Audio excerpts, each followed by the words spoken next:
जय हिंद मेरे एयरफोर्स के प्यारे छोटे भाई और बहनों।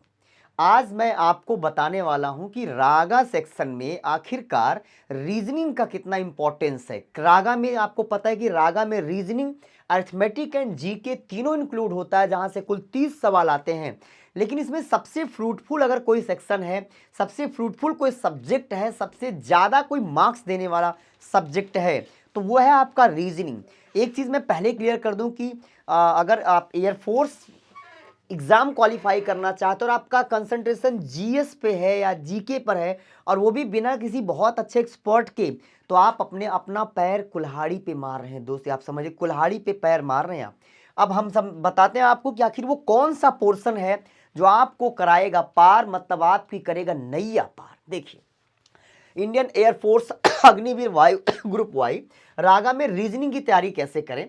तो अगर हम आगे बढ़ें तो देखिए, रागा का जो ये ढांचा है, पहले ये समझिएगा। इसमें वाई की परीक्षा 2 भागों में होती है। इसमें इंग्लिश से 20 क्वेश्चन और रागा से 30 क्वेश्चन है। जहां रागा में क्या है, रीजनिंग है, अरिथमेटिक है, जीएस है, जीके है, स्टैटिक जीके। लेकिन मैं बताऊंगा आपको सिर्फ और सिर्फ रीजनिंग। अगर रीजनिंग की बात करें तो रीजनिंग से कुल 15 से 18, देख लो जरा भाई, 15 भी आया अगर 30 में तो बहुत बड़ा, मतलब 15 क्या, मुझे लगता है कि 15 से ज़्यादा ही, 18 क्वेश्चन।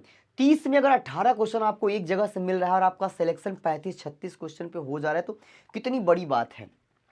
30 क्वेश्चन पे, मतलब कह लो 30 पे आपका सिलेक्शन हो जा रहा है, तो रीजनिंग आपके लिए बहुत इंपॉर्टेंट है। अब देखते हैं कि आखिरकार, अच्छा, परीक्षा का मोड क्या आपको पता है, सीबीटी फॉर्मेट में है। रागा में कुल समय कितना मिलता है, 25 मिनट, और टाइम कितना मिलता है, 30 प्रश्न में 30 प्रश्न 25 मिनट में करना होता है।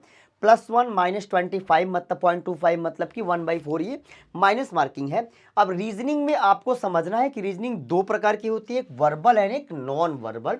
वर्बल रीजनिंग में क्या होता है, आपका सीरीज है, coding decoding, analogy, classification, direction and distance है, ब्लड रिलेशन है, मैथमेटिकल ऑपरेशन है, रैंकिंग है, वेन डायग्राम है। वेन डायग्राम को आप नॉन वर्बल में रख सकते हैं। नॉन वर्बल रीजनिंग में आपकी फिगरल सीरीज है, फिगरल एनालॉजी है, फिगरल क्लासिफिकेशन। ये समझ में आया तो ये समझ में आ जाएगा। मिरर एंड वाटर इमेज बहुत ईजी है, पेपर फोल्डिंग कटिंग है, एम्बेडेड फिगर है, फिगर काउंटिंग है, डॉट सिचुएशन। ये डॉट सिचुएशन आपके एयरफोर्स के वायु वाले एग्जाम में तो अभी इधर कभी नहीं पूछा गया। हाँ, एफकैट में बहुत पूछा जाता है, लेकिन ये पूछा जा सकता है, नॉन वर्बल का पार्ट है।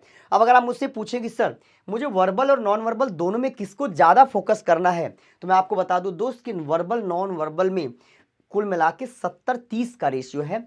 70% क्वेश्चन आपके, 70% क्वेश्चन मेरे भाई यहाँ से आएंगे, 70% सवाल नॉन वर्बल से आएंगे और 30% सवाल आपके वर्बल रीजनिंग से आएंगे। तो इसी हिसाब से आपको पढ़ाई भी करनी, ये बात भी आपको समझना है। अब मैं आपको बताने वाला हूँ कि आखिरकार स्ट्रैटेजी क्या बनाए।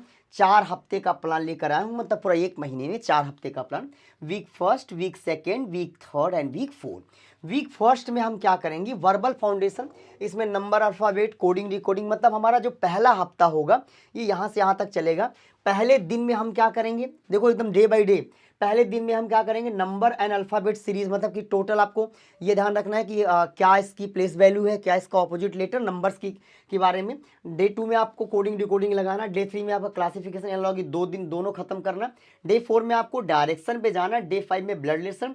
डे 6 में आपको मिक्स्ड प्रैक्टिस करनी है दोस्त, और डे 7 में आपको इसको एनालाइज करके रिवाइज कर लेना है। इस हिसाब से अगर हम वीक सेकेंड में आए तो हम नॉन वर्बल की बात करेंगे। ठीक उसी प्रकार से प्लान यहाँ पर डिस्कस है। वीक थर्ड में आएंगे तो नॉन वर्बल का ही देखिए कायदे से दिया गया है, एक तरीके से आपको paper cutting and folding, embedded figure. यहाँ डे थर्ड में आकर के आपको रागा का एक मॉक लगाना है दोस्त, mini mock. Then Venn diagram, puzzle test, और फिर से एक मॉक देना है, और फिर लास्ट आपका 7वें दिन फुल वीक रिवीजन करना है।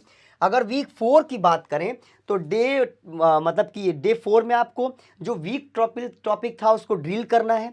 फिर आपका सेकेंड डे आपको फुल मॉक टेस्ट है, मॉक को एनालिसिस करना है, फिर से ड्रिल करना है, फिर से मॉक देना है, एनालाइज करना है, और आपकी स्ट्रेटजी फाइनल हो गई। मतलब अब आप जा रहे हैं वास्तव में हवा में उड़ान भरने। अगर हम डे बाई डे की बात करेंगे दोस्त, आखिरकार डे बाई डे हमारा क्या प्लान होगा, तो 20 से 25 मिनट, आधा घंटा कॉन्सेप्ट के बारे में, 30 से 40 मिनट में टाइम बाउंड प्रैक्टिस करनी है। लास्ट के 10 मिनट में आप एरर को देखेंगे, और लास्ट 10 से 20 मिनट आपको मिक्स प्रैक्टिस करनी है। ये पर डे की बात कर रहा हूँ कि आखिर पर डे क्या करने वाले हैं। टॉपिक वाइज रणनीति, इसकी स्ट्रेटजी क्या है, टॉपिक वाइज सीरीज का सबसे पहले अच्छा हाँ, ये कैसे पढ़ेंगे, क्या इसका तरीका होगा, इसका स्क्रीनशॉट ले लो। बहुत कायदे से इसको बनाया गया है, इस हिसाब से अगर आप पढ़ाई करेंगे तो आपका 100% हो रहा है दोस्त। कुल मिलाकर मैंने आपको बताया कि आखिरकार रीजनिंग का फुल प्लान तरीके से कैसे आप इसका पोस्टमार्टम करें, जिससे कि 15 से 18 क्वेश्चन आपको 100% मिल जाए। एक्चुअल में दोस्त इसमें नॉन वर्बल रीजनिंग इतना कम टाइम टेकन होता है, लेकिन अगर प्रैक्टिस नहीं तो बहुत टाइम टेकन है। तो जो हमने आपको प्लान बताया उसी प्लान के साथ आप रीजनिंग की तैयारी करें।